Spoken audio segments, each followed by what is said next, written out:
अस्सलामुअलैकुम वरहमतुल्लाहि वबरकातुहू। नाज़रीन, इस्तकबाल है आपका viral news live studio Jalgaon. मैं आपका मेज़बान हाफिज अब्दुल रहीम। 15 साल से हिंदुस्तान की हर स्टेट, मुल्क के चप्पे चप्पे में अल्लाह और उसके रसूल सल्लल्लाहु अलैहि वसल्लम का पैगाम अल्लाह ने पहुंचाने का मौका दिया।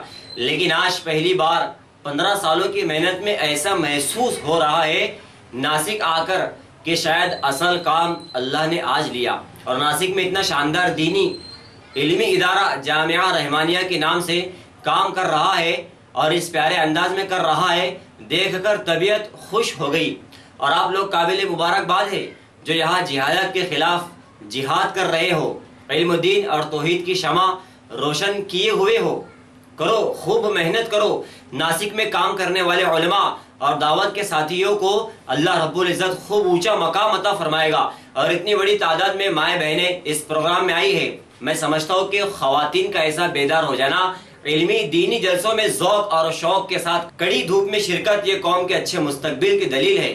मेरी बहनों, मैं आपसे कहूँगा कि आप इस गंदे और गलीज माहौल में अपने बच्चों की सही इस्लामी दीनी इल्मी तरबियत पर ध्यान दो, वरना ये मोबाइल और टीवी ज़दा माहौल और उस पर जहालत का बोलबाला ये हमारे बच्चों की दीन और ईमान पर डाका डाल रहा है। इनकी भी और हमारी भी दुनिया और आखिरत खराब होगी। हमारी जिम्मेदारी है कि हम अपने बच्चों की दीनी इस्लामी तालीम तरबियत का इंतजाम करें। ऐसे ख्यालात का इजहार नासिक शहर के जूना सड़कों में जामिया रहमानिया के सालाना जलसे में हजरत मौलाना मुफ्ती मोहम्मद हारून नदवी जलगांव ने अपने बयान में फरमाया। बहुत ही कामयाब इजलास रहा। शहर के पढ़े लिखे बाशऊर समाजी जिम्मेदारों की बड़ी तादाद के साथ उलमा इकराम, मुफ्ती अब्दुल्ला साहब, हाफिज रमजान साहब, मौलाना आसिफ साहब कासमी, मुफ्ती मोहसिन साहब, हाफिज अंसार साहब, हाफिज ताहिर साहब, हाफिज तैयब साहब, मौलाना फिरोज कासमी, हाफिज फारूक साहब के अलावा 500 उलमा अतराफ और अकनाफ से शरीक रहे। मुफ्ती हारून साहब के हाथों ही हाफिज बनने वाले तलबा की दस्तार बंदी और उन्हें इनामात और असनाद से नवाजा गया। हाफिज मौलाना सलीम साहब ने शानदार निजामत फरमाई। इदारे के जिम्मेदारान हाफिज अब्दुल लतीफ ने शुक्रिया अदा किया। एक अहम बात पेपर में मेरे चुन आए, चैलेंज किया मैंने, मेरे चैनल से भी चैलेंज किया कि अल्हम्दुलिल्लाह सुम्मा अल्हम्दुलिल्लाह आप 1 साल के पेपर उठाओ। कितने? 1 साल के पेपर उठाओ और 1 साल के पेपर में देखो कि कितने लोगों ने खुदकुशी किया, आत्महत्या किया। 1 साल के पेपर उठाओ और देखो कि कितने लोगों ने आत्महत्या किया। तो आपको अगर नजर आएगा कि 1000 लोगों ने आत्महत्या किया, तो मेरा चैलेंज है कि 1000 लोगों ने आत्महत्या करने वालों में इंजीनियर भी मिलेंगे, डॉक्टर भी मिलेंगे, वकील भी मिलेंगे, पुलिस वाले भी मिलेंगे, किसान भी मिलेंगे। लेकिन मेरा चैलेंज है कि उन 1000 में एक हाफिज और आलिम भी मिलेगा कि जिसने खुदकुशी किया। क्यों बताइए आप? कि हालात से परेशान होकर हाफिज जी ने क्या करे? तरस्तियों से परेशान होकर। किससे परेशान होकर? तरस्तियों से परेशान होकर मौलाना ने, इमाम साहब ने क्या करे?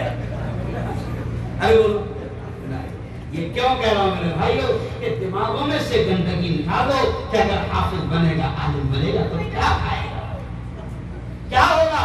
नहीं, मेरी बहनों से भी मैं कहूंगा, मेरी बहनों से भी मैं कहूंगा और फिर मैं कह रहा हूं कि देखो, दुनिया की तालीम से हम बिल्कुल मना नहीं करते। मेरे घर में 6 डॉक्टर हैं, दीन दुनिया अल्हम्दुलिल्लाह, आलिम भी है, मुफ्ती भी है, सब है। दुनिया की तालीम से हम मना नहीं करते, लेकिन मैं अक्सर हंसते हंसते ये कहता हूं कि भैया एक साफ बात बताओ, मुसलमानों को औलाद की कमी है क्या कोई? अरे बोलो ना, हर घर में 4-5 खेलने की नहीं देते? अरे बोलो ना, है ना? मुसलमान मोहल्ले में अगर आप कार लेकर घुसो तो ऐसा लगता है 2-3 टायर भी नीचे आ जाएंगे। तो कमी है क्या? कमी है ना? नहीं है। जब कमी नहीं है, तुम्हारी ज्यादती लेकर लोग परेशान। क्यों? इल्लीगल 25 करोड़ है, इल्लीगल कितने का?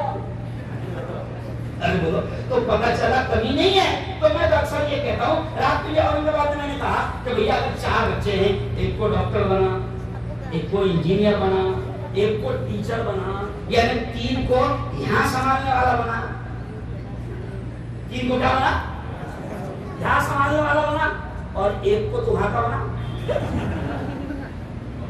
अरे बोलो, क्योंकि हाफिज कुरान के बारे में नबी मुहतरम ने फरमाया कि हाफिज कुरान का एक तरफ ये मकाम होगा कि अल्लाह हाफिज कुरान से कहेगा, ऐ कुरान के हाफिज, इकरा इकरा, जो कुरान की आयतें तुझे याद है पढ़ता जा वर्तकी वर्तकी, और जन्नत की सीढ़ियां चलता जा। हाफिज कुरान से अल्लाह ये कहेगा, और हाफिज कुरान की माँ, हाफिज कुरान के बाप को अल्लाह ये मकाम देगा। ये मेरे अल्फाज नहीं, नबी के अल्फाज है। हमारे नबी ने फरमाया कि हाफिज कुरान की माँ और हाफिज कुरान के बाप को अल्लाह नूर के मिंबरों पर बिठाएगा हश्र के मैदान। कहाँ बिठाएगा?